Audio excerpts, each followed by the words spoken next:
Yeah, Rupam, Yes. just a few comments from the floor. So Yes. there are some requests from the audience asking us to maybe go step by step, as not everyone is familiar with like what's covered call and some of the basics. So Yeah, maybe that's my intention. That's my intention too.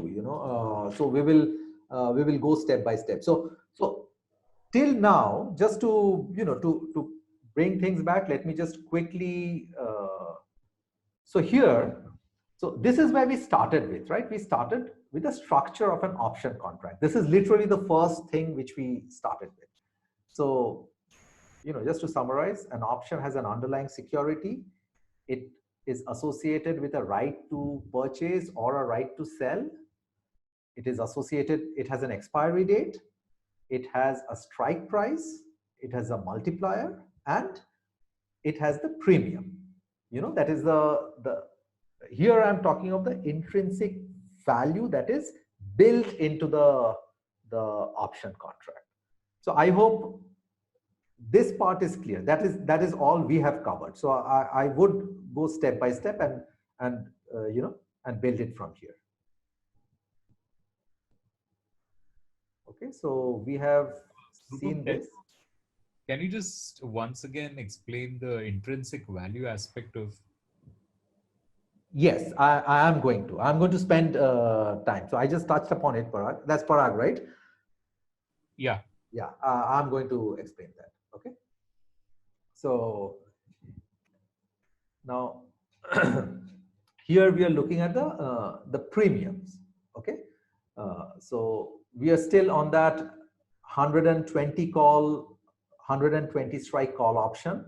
So the 120 strike call option entitles, if I'm the holder, entitles me, that is, if I have one contract, then it entitles me to purchase 100 shares of Apple at $120 per share on or before 16th October by paying a premium of $3.50 per contract.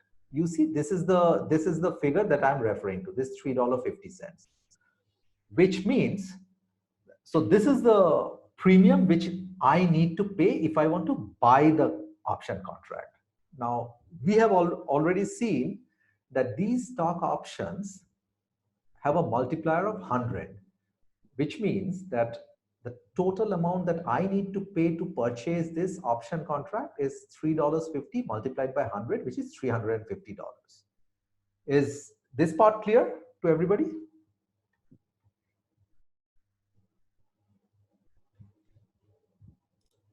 Yes. Awesome. Okay. Yep. So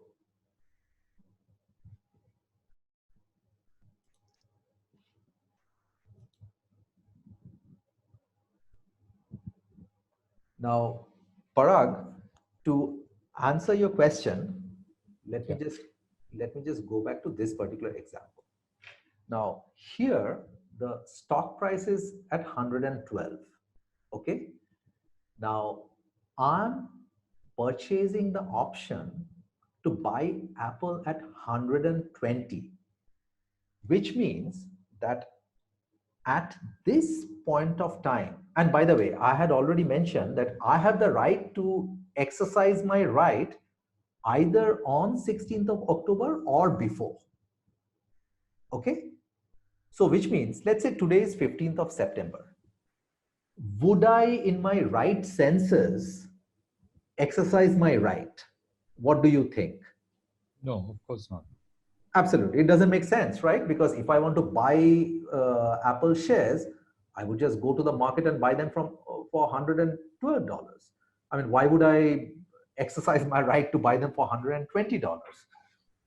So, which means that this particular option contract does not have any intrinsic value in it. So, and I will give you multiple definitions of intrinsic value. So if any of you are not following me, don't feel frustrated, because on one of the examples, it will click, I promise. So in this particular example that I gave, it does not make any sense for me to exercise the right. Intrinsic value is that value which I can extract by exercising my right as an option holder. Let me give you another example. Let me go back to the option chain. Now, what if I'm a holder of this 100 strike option, the 100 strike call option? This C stands for calls, which is the left side is calls, the right side is put. So Parag, can you look at this and tell me what would be the intrinsic value of this particular option, this 100 strike? Let's go step by step. And by the way, I'm not, putting anyone at a spot. We all can work, on this. So here I'm buying a 100 strike call means I have the right to buy Apple shares for $100, and the share price is $112. So what would be the intrinsic? 12. Absolutely. Yeah. Because again, let's go back to the definition. Because if I exercise my right, that is the benefit that is built into the option contract, which is $12. Now, it's a different matter that to buy that benefit, I have to spend something that is more than $12, and we will come to that later. But for now, this $100 option has a benefit of $12 built into it.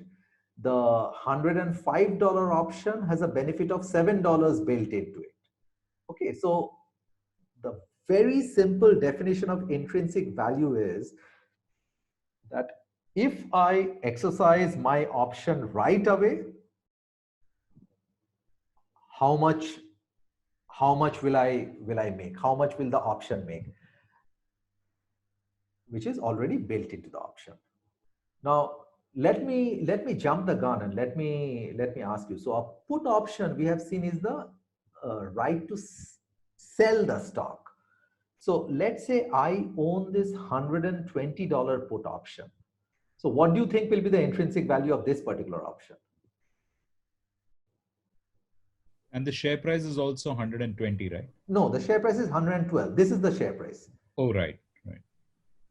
So I'm buying this put option means I have the right to sell Apple stock at $120 on or before 16th of October. So what do you think is the intrinsic value of this put option? Now I'm looking at the right side. Yeah. Anyone, guys? I'm not looking at the chat screen, so someone has to unmute. $8?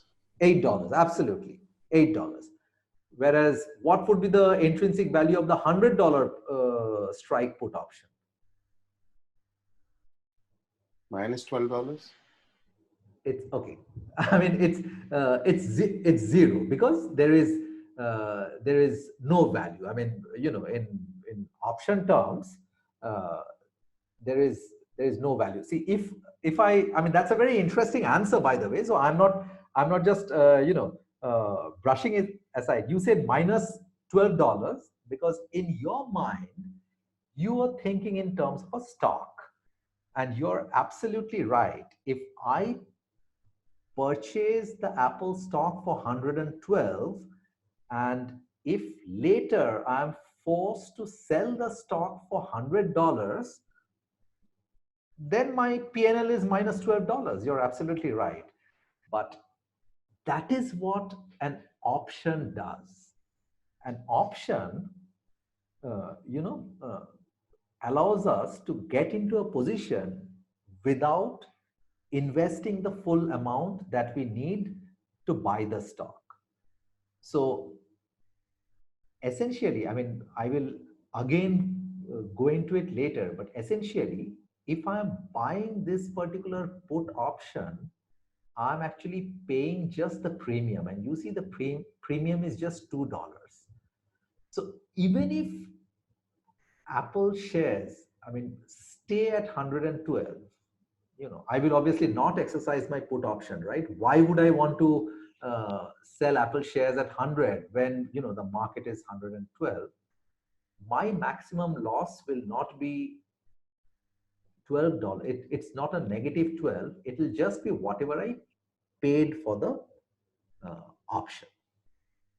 So I will draw a parallel. Okay, let's say I have a medical insurance where my strike price is $100,000, which means that I have insured myself for $100,000.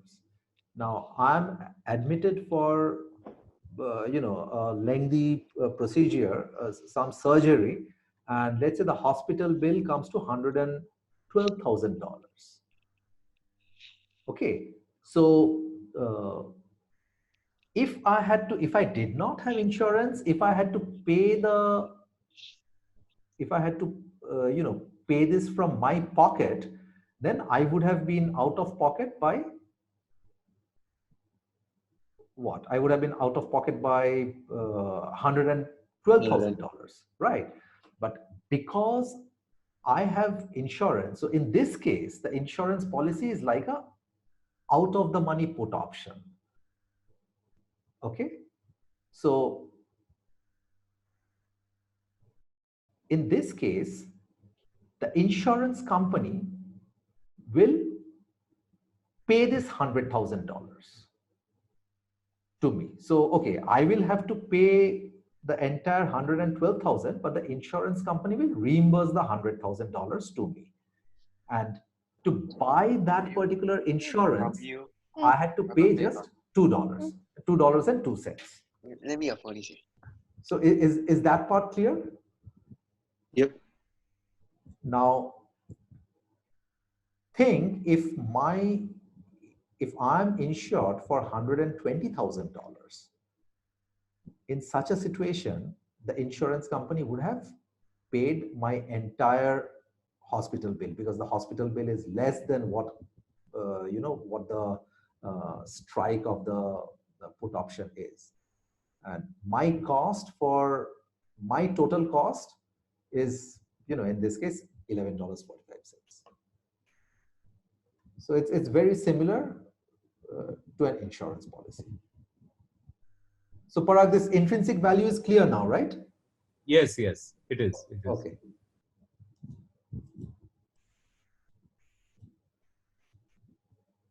Okay, so now we looked at the structural components of an option. So now we will look at the various market components of an option contract. Okay, now the earlier components which we discussed, and there the premium is the only one which is partially affected by the market.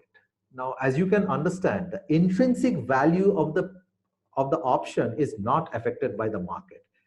It depends upon the, of course, the market price of the share, the stock, and the strike price. But these are the components which are affected by the market. So all option contracts, they have a bid-ask spread. Now, the bid-ask spread is the spread between what the buyer of the option is bidding or willing to pay and what the seller is asking to be paid for the option contract. Is this part clear? So the bid, if we go to any brokerage platform, the highest bid that we see, let's say in this case, in case of the Apple 120 contract, we see a bid of $3.40 and an ask of $3.50, which means of the thousands and thousands, probably millions of people who are right now transacting in these options, the person who is bidding the highest is $3.40. Now there will be many bids at $3.35, $3.30, and so on and so forth. The highest bid currently is $3.40 at this instant. Whereas the owners of the options, they are looking at selling. So this is the ask price. The $3.50 is the ask price. So this is the lowest that a particular owner is ready to go. So this difference between the $3.40 and $3.50 is called the bid-ask spread.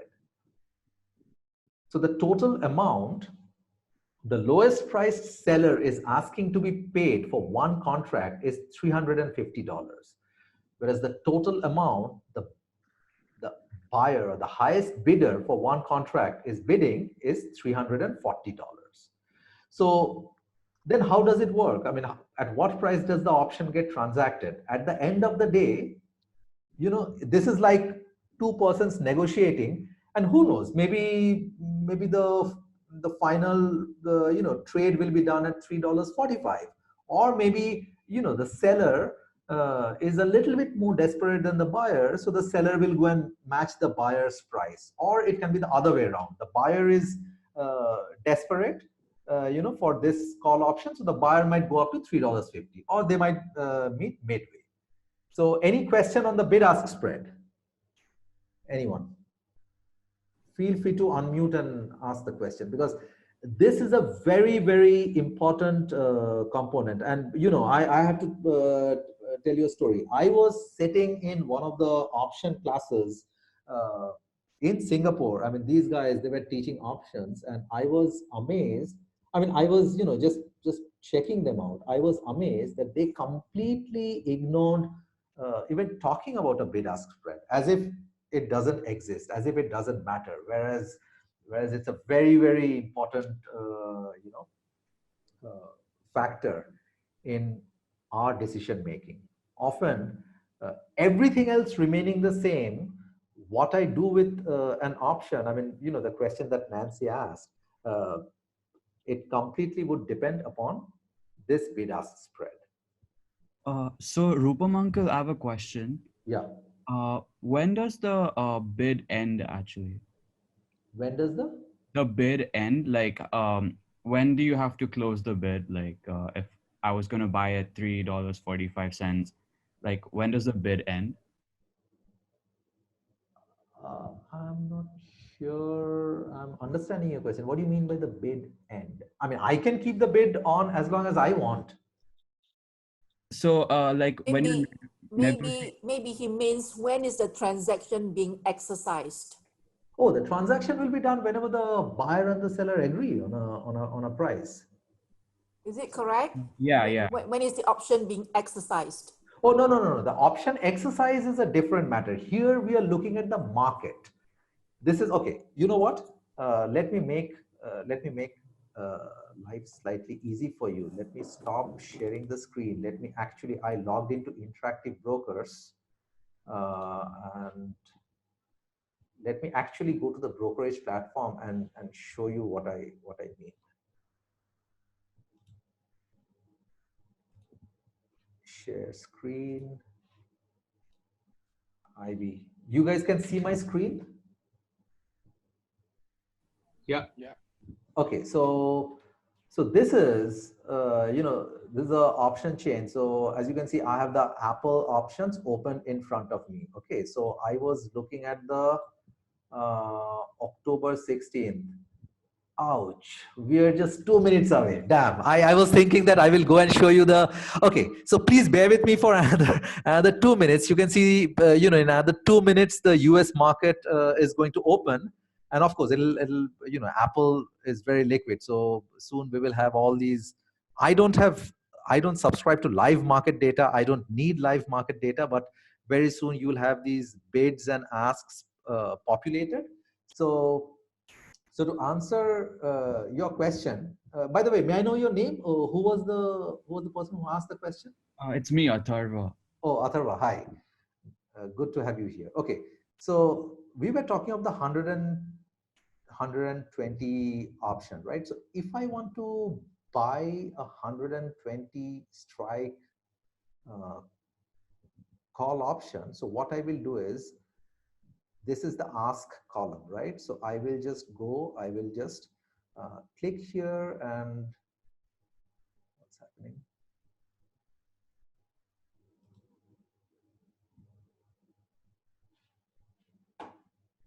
Okay, so this is the order ticket, So I will go and right now I can see here, you see this $4.30, this is the last price at which the transaction happened.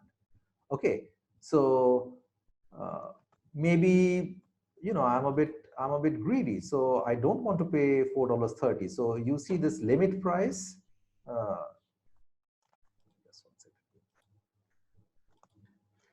So here, maybe I'll go and put in a bid for $4. Okay, and I just select GTC, which is good till cancelled. So I don't know if this is what you mean. If I just kept it as day, that means this order will expire by the end of the day if there are no takers. But if I keep it as a GTC order, then this order will be on. So till someone comes and accepts my order, otherwise this will be on, you know. So this is not exercising the option. This is, I'm purely buying and selling the option from the market. Is that clear, Atharva? Yeah, that's what I meant. The time and force. Yeah. Yes. So basically here we are just buying and selling from the market. In fact, let me actually show you. You see this red tab, you know.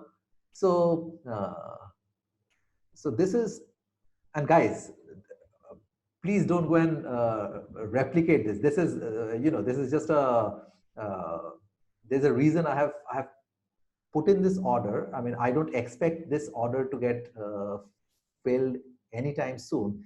This is on Berkshire Hathaway. So I have just right now, you can see the last transaction was done at, you can see my cursor, right, at $1.65 per contract. This 250 strike option expiring in 94 days, that is 18th of December 2020. And I mean, it's my choice. I don't want to buy it at this price, so I just went and put in a ridiculous bid of 65 cents. I do not expect this to be filled, but I just put it. So if, let's say, Berkshire Hathaway, you know, the share price comes down, and if these options become a lot cheaper, who knows, maybe this can get filled. So this, you know, order I had put in long time back. So this part is clear, right? Yeah. Okay. So I go back to the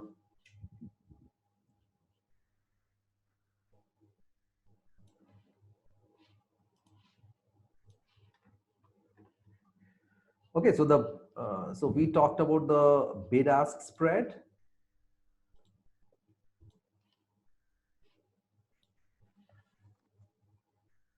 And see, essentially what happens is, you know, so for us, we just get to see this as a bid-ask spread, but you know, someone is actually making a living out of this bid-ask spread. You know, these there are these entities called market makers. So effectively, they are these market making firms. Some of the brokerage houses can have you know, market making operations.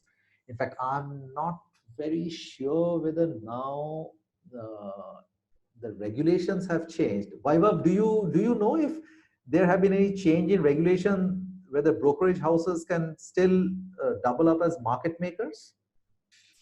Usually no, because nowadays they have to comply with this. They have to either declare they are taking it as principal or they are acting as an agent.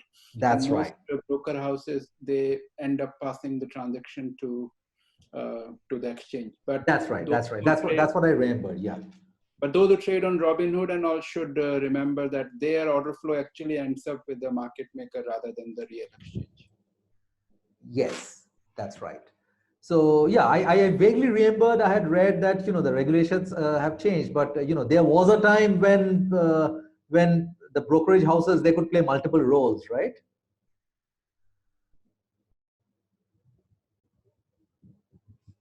Yeah.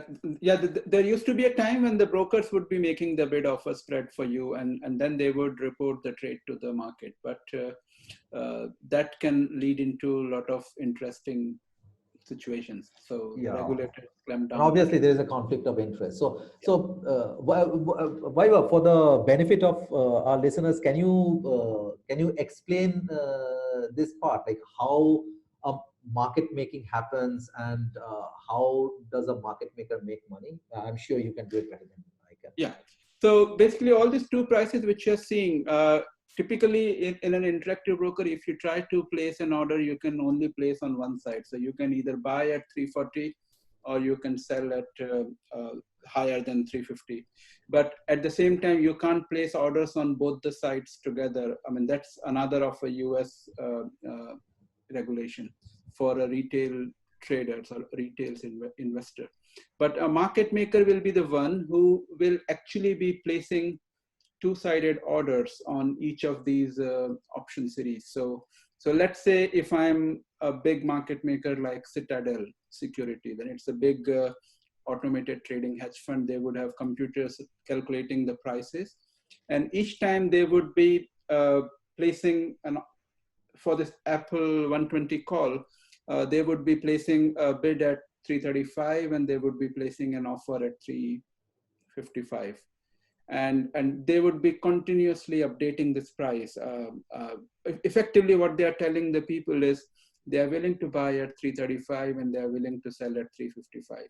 Now, if somebody has to buy higher than a market maker, they would have to come up. So somebody has come up at 340. Similarly, if somebody wants to sell lower than a market maker, then they would have to come down at 350.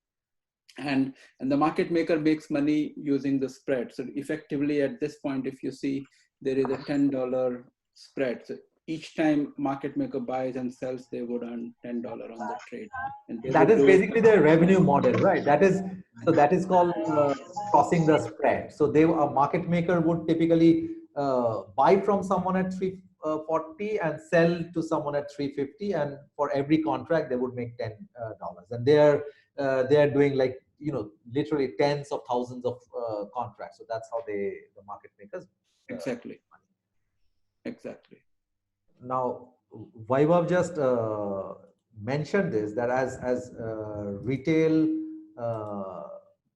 customers, we are not allowed to take both sides of a trade. So let's actually try and do this. You guys can see the screen, right? And let's see what happens.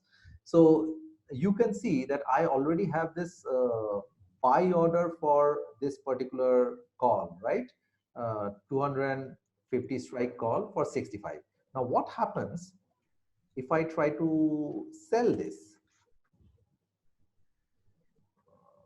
Refresh. Okay, so let me open a new order ticket. So here, this is a sell order, and I had. Rupam, yeah, I think the screen is not showing. Oh, sorry. On the screen. Sorry.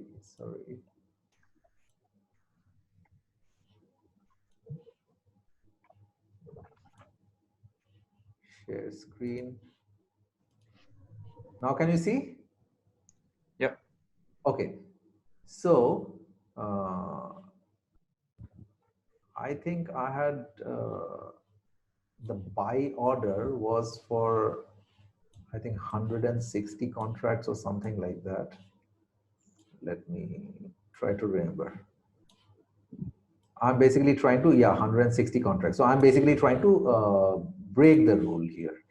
Okay, and let's see if I'll be allowed to. So let's say I go and try to sell 160 contracts, and let's say I'm completely ignoring what Vaibhav just said, and I want to sell massive margin on this 160.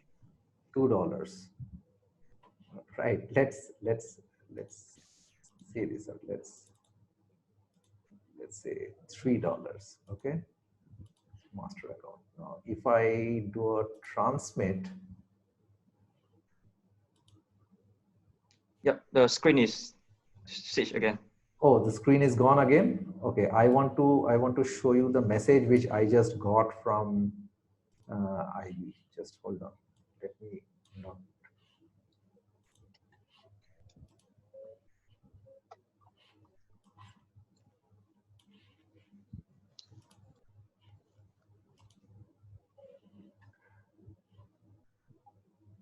This is painful. You know what? Let me just take a screenshot because it's interesting. I want to show you what IB is telling me.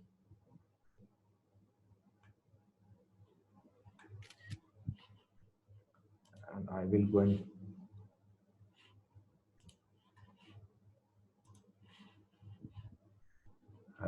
paste it here.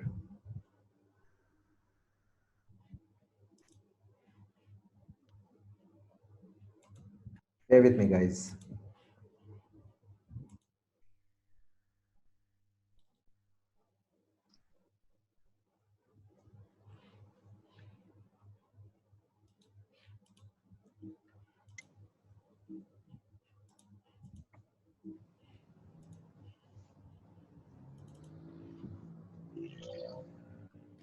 So yeah, so IB is basically, IB rejected the offer. IB is saying that you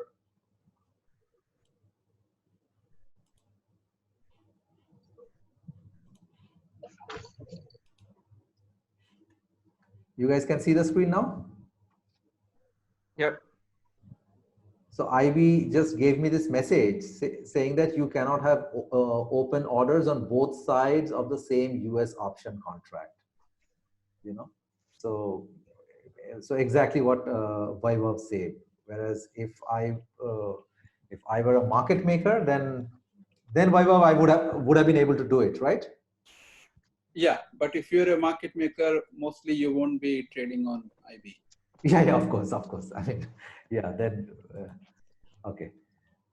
All right, so coming back to the presentation. So now let's come to option volume. So we spent a fair bit of time on bid-ask spread, and going forward also we will discuss that. Now we come to option volume. Now the volume refers to the number of contracts traded in a given period. So you can see this option chain of Apple, right? Now you see this column which is highlighted, volume. So effectively every day there are like tens of thousands of contracts which are changing hands. Just look, 26,000, 1,000, 26,000, 11,000. So it's a hugely traded option. And then we come to open interest. Open interest denotes the total number of contracts which are active and not yet settled. So today, if I go and buy an option contract, which means I buy to open. So that is a term which we use. That is BTO, which is buy to open an option. And then if I go and sell that contract, that is sell to close. So I have just closed that contract. So at any point of time, the open interest tells us the total number of unsettled or active contracts that are open.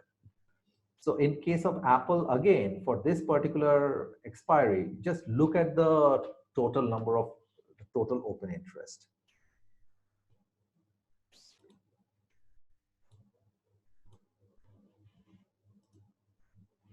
You guys can see these two columns? Yep. Vaibhav, in your experience, which is the most number of open interest that you have come across in which contract? I mean, I don't trade the options regularly, so I'm not so familiar. Which? I mean, if you talk of crazy things, then there were these Teslas, some 25,000s were traded for 3,000 strike before split. So you do get those crazy ones. You can also see on the VIX options, you can see quite a lot of quite a lot. Even SPY will be quite a lot, right? SPY would be quite a lot. IWM.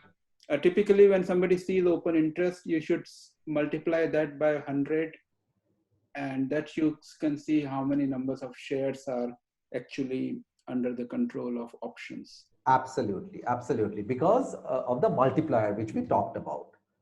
So that is how many number of shares are controlled by these options. Yes. Rupam, what does this tell us? As in, how do I interpret this number? Why is this important?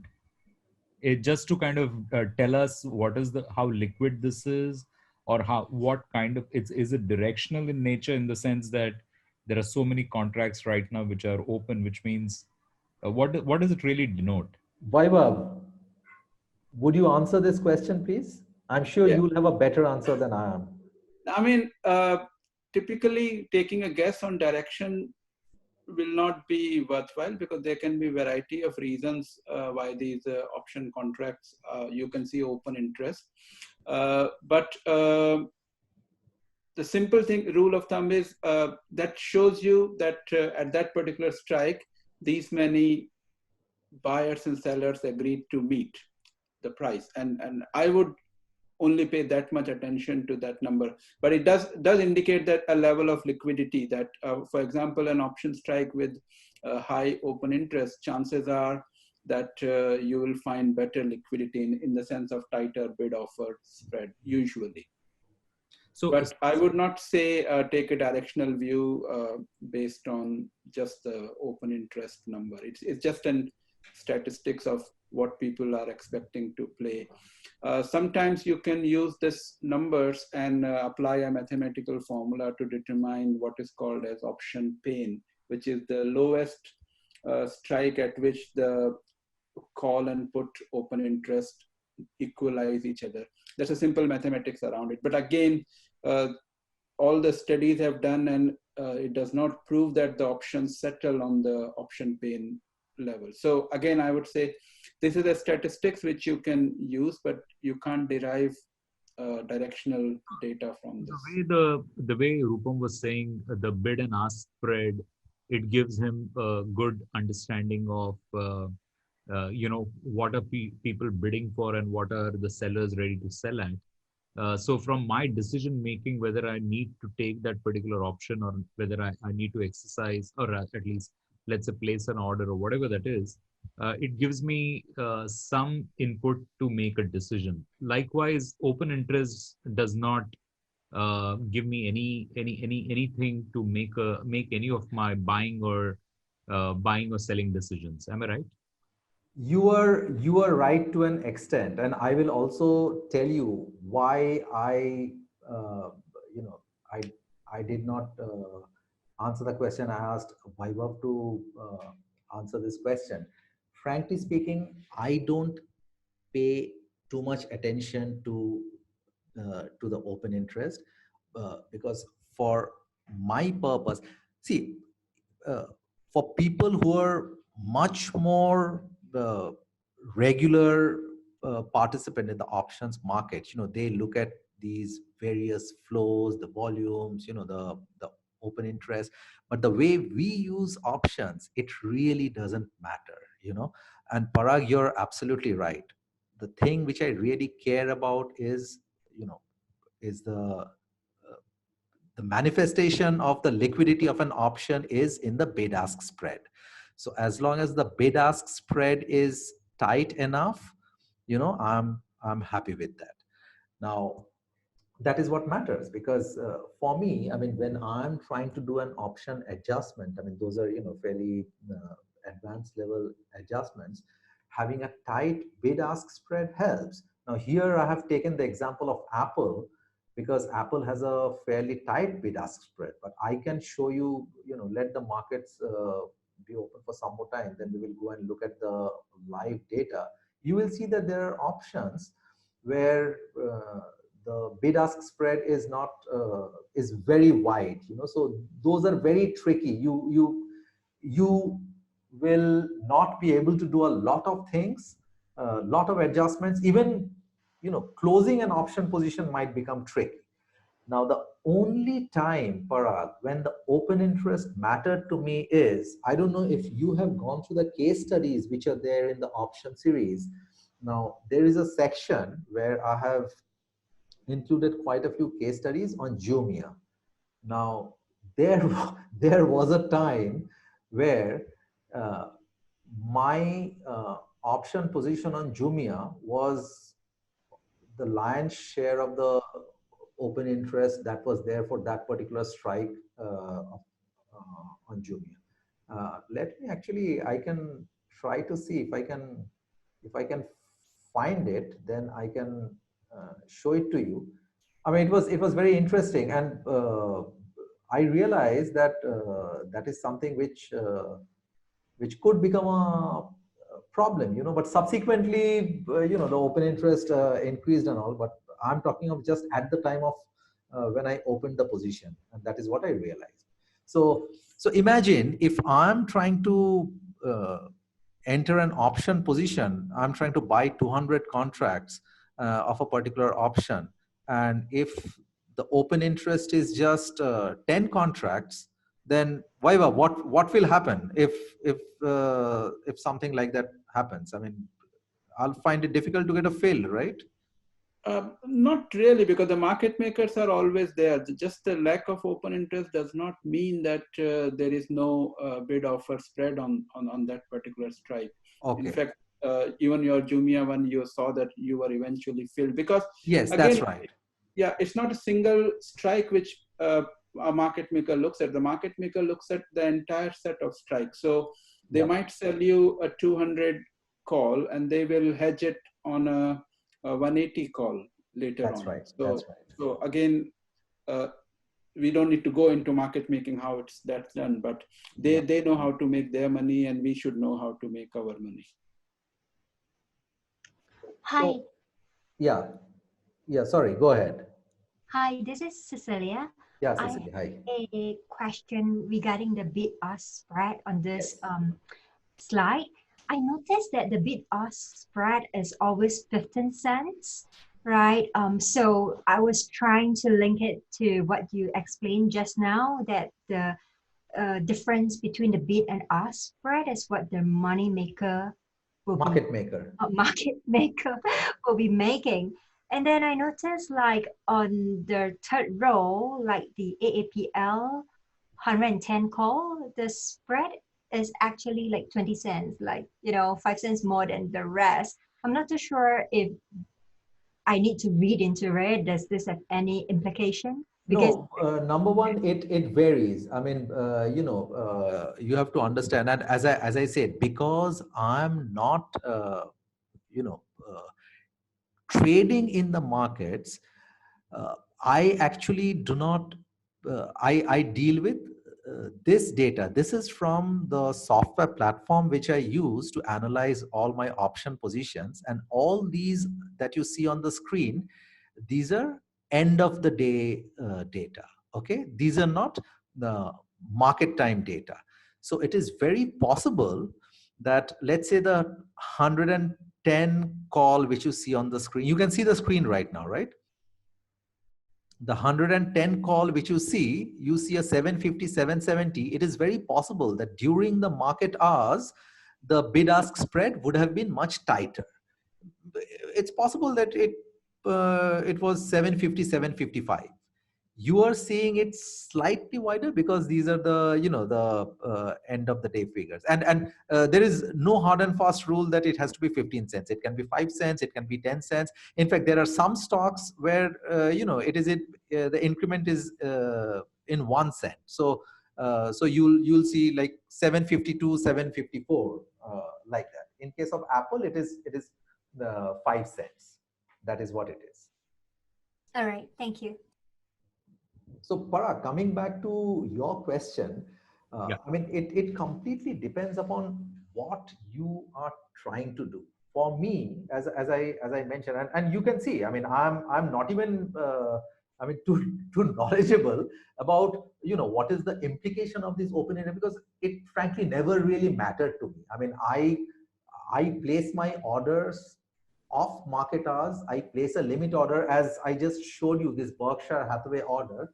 So it can very well happen that 2 months from now, I wake up in the morning and I see that that order got filled. I have no idea, and nor do I care, you know, when that order got filled, what was the market depth, and what was, you know, there are a lot of people who subscribe to, you know, all that real-time data, market book trader and market depth data and all. You know, I don't. For me, you know, I'm a long-term investor. So All I know is that I need to get that particular option for 65 cents. I have, in fact, if I'm not looking at the screen, I have no clue what the Berkshire Hathaway options open interests are, whether they're high, low. I mean, I don't care. At the end of the day, I need that particular option to be filled at 65. Otherwise, I'm not buying.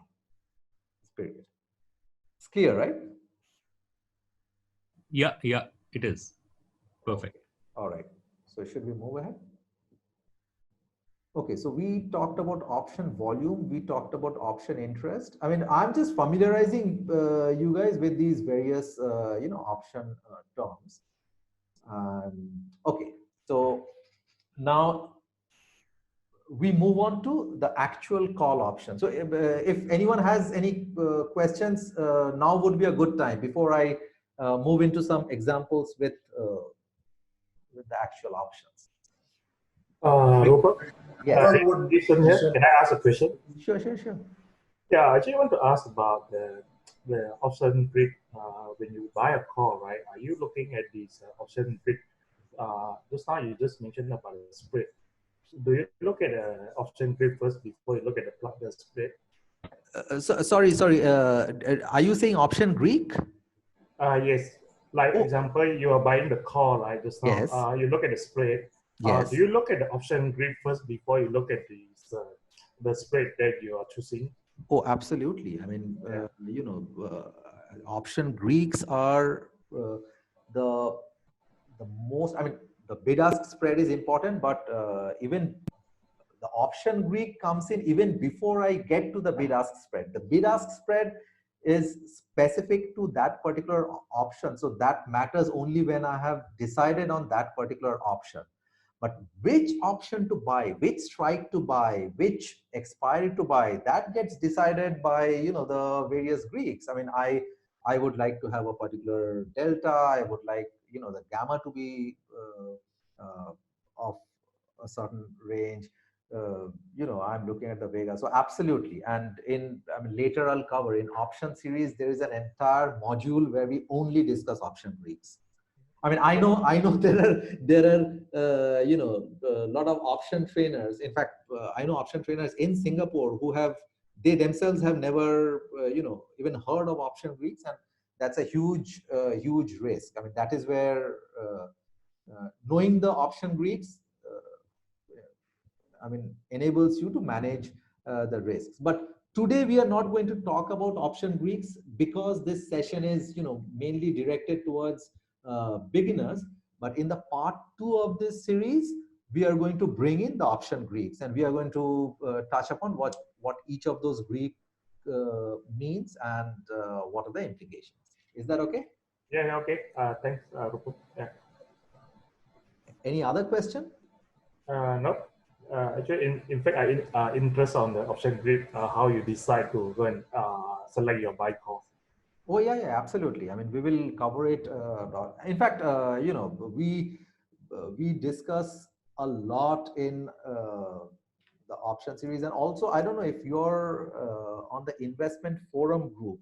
There, we are running a weekend quiz series. There are lots of questions on option Greeks, which we ask, and then we discuss. So if you're interested, you can just go back and look at the questions. So there are a lot of interesting stuff that we do with option Greeks.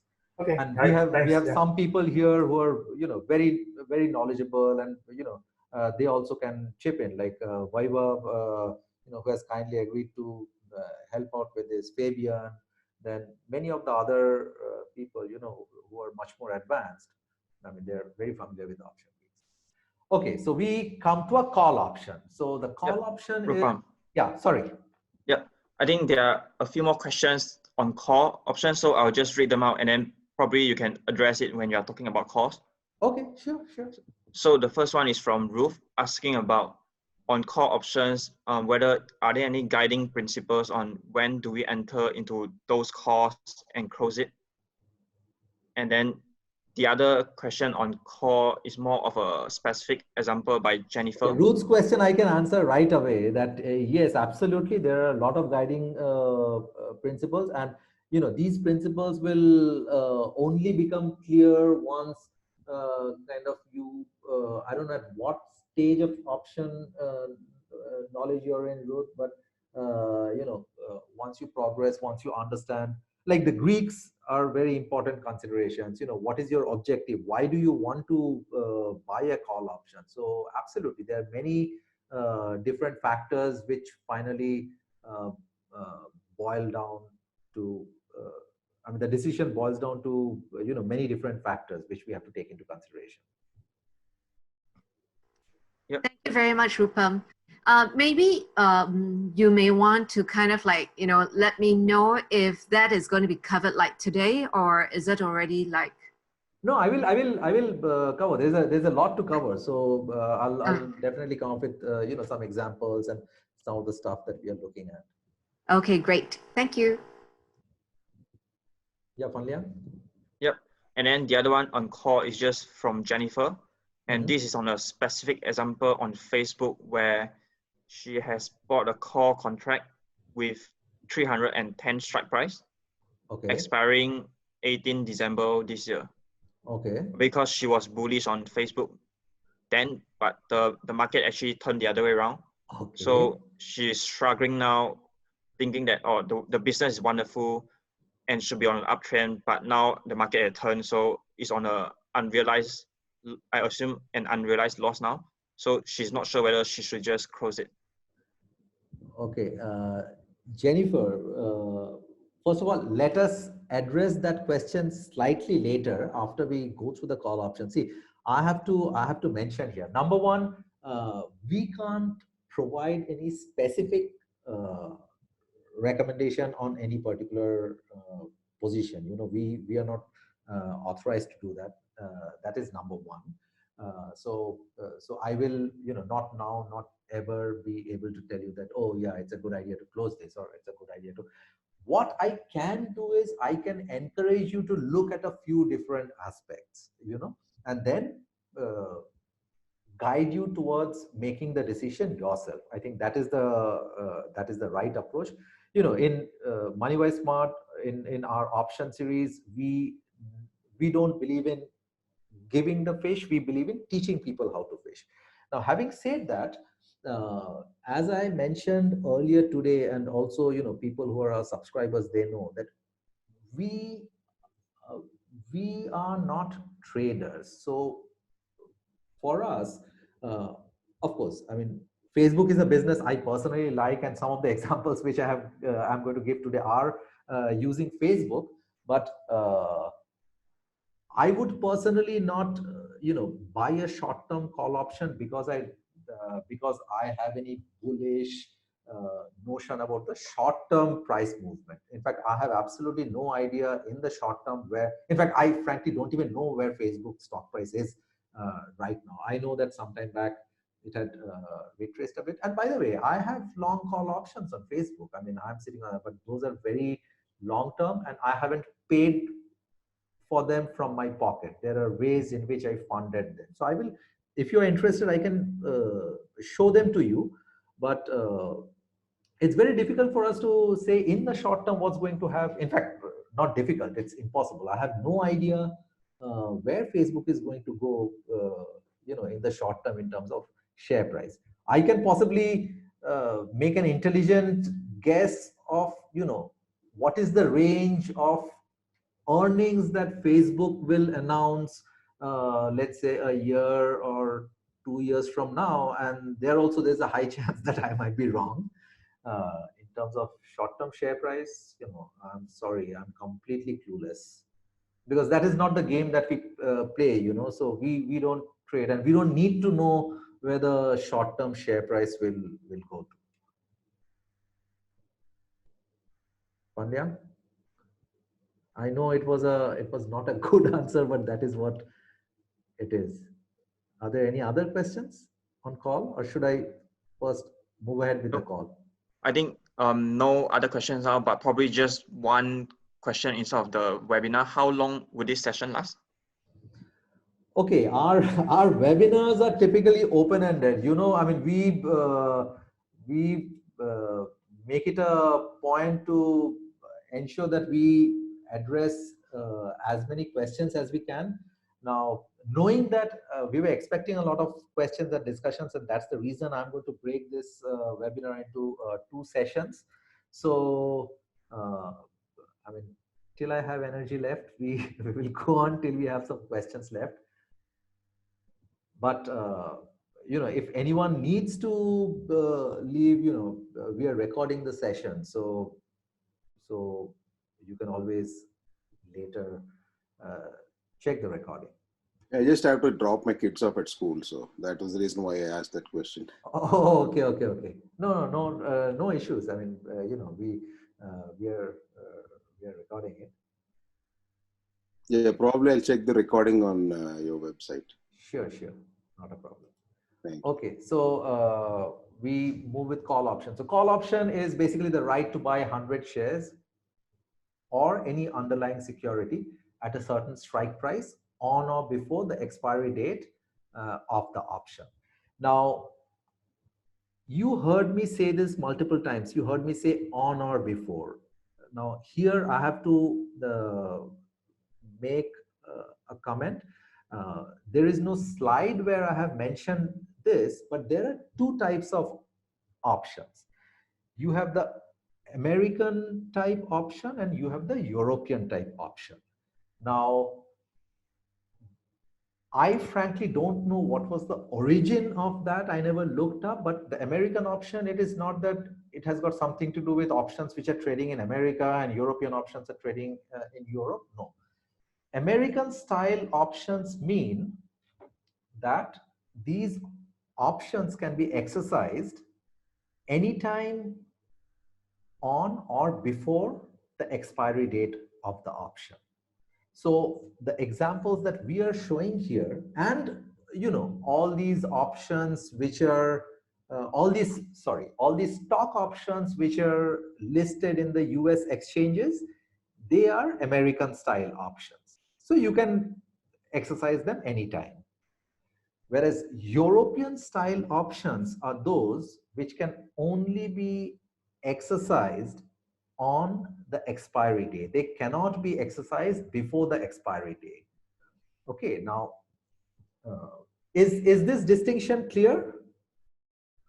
There is an example of a European style option listed in the American exchanges, which is you know, the S&P 500 exchange, the S&P 500 index, the SPX. So the SPX by itself is not tradable. Okay, you have ETFs like SPY, which are tradable, but the SPX index has options which are European style options, which means they can only be exercised on the day of expiry. They cannot be exercised before that. And similarly, you have stocks listed in, which have options listed in Europe, which are American style options. So this has got nothing to do with the geography. This is the way the exercising happens. And is this part clear? The American and the European style? And the exercise of the option, it can be, there can be 2 types. Now, one can be, the settlement can be of 2 types. One can be a physical settlement, which means that, let's say if I have the 120 strike Apple call, and if on the expiry day during settlement, by then if the Apple stock price is 130, then you know, I will automatically, of course I have the option of just selling that call at a profit and exiting, but if I don't, then by default I will end up getting those shares. So that is how physical settlement works, where you are either forced to take delivery of the take ownership of the underlying security, or you're forced to sell the underlying security, or you can exercise your right depending upon which side of the option you are. The other type of settlement is cash settled. Again, the example is the SPX option. So since SPX, there is no physical underlying, I cannot be assigned the SPX index, right? Because that is not a tradable one. So let's say, for example, if the S&P 500 is at 300, and if I purchased a 2,900 option, and the option is in the money by $100, so then I will be basically, my account will be credited by that difference, multiplied by the multiplier. I'm forgetting what is the multiplier of SPX. Vaibhav, it's SPX is also a 100 multiplier, is it? I wouldn't know. I mean, if you're talking about the SPX traded in the CME pits, then that one was for 250. No, I'm talking of the one which is the online, the Globex. Anyway, that is just a piece of information. I can just right click and check. I myself don't use them much, so I have forgotten. I used to do it. I used to do a strategy on SPX, which later for our option series subscribers, I will share. That's actually a very interesting strategy where we actually take advantage of the fact that it's European style option, but that's a fairly advanced one. So, we will discuss it later. Okay, so as the price of the share increases, the value of the call option increases, and in a leveraged manner, and vice versa. I mean, this you can, also understand intuitively, right? Because my call option gives me the right to buy 100 shares. So if the underlying share price increases, the value of that call option in the market, that increases. Now, I will give you the example of call option using a property purchase example. So let's say I want to purchase this property, and the market price is currently $1 million. Of course, if this property is in Singapore, then it'll be a lot higher. But let's assume it's in the US and the market price is $1 million. Now, I'm interested in buying this because it's purely for investment, and I expect the value to go up in 3 years. However, I do not want to incur the cash outflow of $1 million today. So I have an option, which is basically to purchase a call option on this property. And let's assume that I have paid $15,000, which is the non-refundable, deposit on this particular call option. And let's assume that such options are available, and this gives me the right to purchase the property within the next 3 years for $1 million. Okay, so that is the whole deal. So breaking it down, the market price is $1 million. The strike price of the call option is $1 million. The expiry date is 3 years from today. And this is the call option, right? So the call option premium is $15,000. Now, there can be various scenarios. Various things can happen in 3 years from now. So let's say scenario 1, the market price shoots up to $1.2 million. Now, in such a scenario, I would exercise my right to purchase the property and buy the property for $1 million. Now, of course, I have the choice of buying it at 1 million and going and selling it in the market for 1.2 and pocketing that $200,000 difference, or I might decide to leave it. So my net gains here is 1.2 minus 1, which is $200,000, minus the option premium that I paid. So I make a net gain of $185,000 in scenario 1. Now, just imagine, instead of buying that option 3 years back, if I straight went ahead and bought this property, I would have made a total gain of $200,000, which is, you know, slightly more than what I made now. But that would have been on an investment of $1 million. Whereas now I made this $185,000 gain on an investment or on a cash outflow of just $15,000. So just imagine, I mean, I can, you know, just buy this property for $1 million and sell it for 1.2. So I pocket $185,000. So that is what, over like 12x on my investment, right? So that is where the effect of leverage comes in. Whereas in scenario 2, let's say the market price 3 years hence is only $900,000. Let's say the property price has crashed. So in that scenario, I obviously would not exercise my option, because as Parag had asked earlier, that the option now does not have any intrinsic value, right? So there is absolutely no justification for me to exercise the option. If I want to buy, I can just go and buy the property from the market for $900,000. So the option value, the option which I own, which I bought for $15,000, that is now absolutely worthless. However, the loss of $15,000 is much less compared to the $100,000 which I would have lost if I invested in the property with my cash 3 years back. So that is the value that, you know, that is the benefit of going with this particular option. Now, there can be a scenario 3 where maybe the property price increased, but it increased very marginally, just to 1.01, I mean, $1,010,000.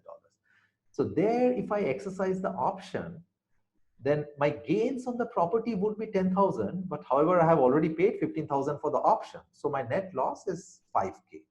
So this is exactly how a call option works.